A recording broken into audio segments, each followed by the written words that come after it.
Lying in a makeshift bed, Huynh Van Dat is heard wailing. His thin hands are seen clutching at his emaciated chest, where his ribs are visible through his sagging skin.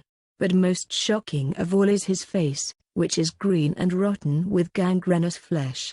Dat's face has been slowly eaten away by a mysterious disease, which has claimed the roof of his mouth, his cheeks and his eyes.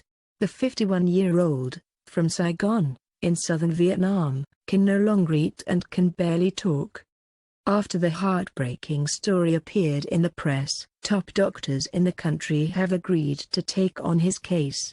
Dat's wife, Huynh Thi Trieu, said although he could no longer eat properly or speak, he was still of sound mind, and he was well aware of the horrific fate he has been suffering since symptoms began 11 years ago. Trieu, who is also 51, said her husband's condition first presented itself in 2004, when he began getting nosebleeds 3 or 4 times a day.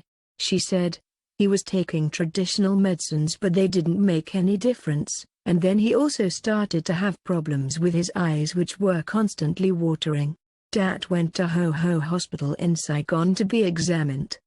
Doctors realized there was a problem with his nose partition which was diagnosed as a deviated nasal septum, and which they operated on. But it did not seem to slow the pace of the disease, and a year later Dat discovered whenever he drank water, it ran into his nose through a hole in the roof of his mouth.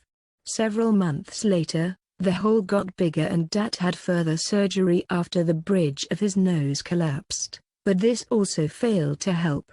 Despite being told another operation could solve the problem, he could not afford all medical treatment that was required.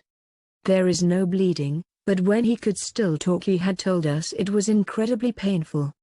When his funds ran out, he returned home and tried to get by using traditional medicine based on herbs he could find locally.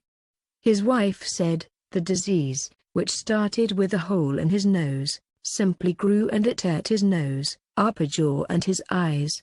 There is no bleeding, but when he could still talk he told us it was incredibly painful. Now blind, Dat spends his days lying in his makeshift bed. While he can barely talk, he still has the ability to touch and hear. Despite his dire condition, Dat's wife says the family are now too poor to take him into hospital, Vietnam.net reports.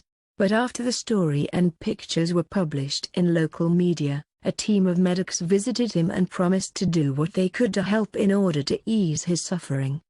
However, the reports did not indicate when the treatment would start or whether there was any hope of repairing any of the horrific damage.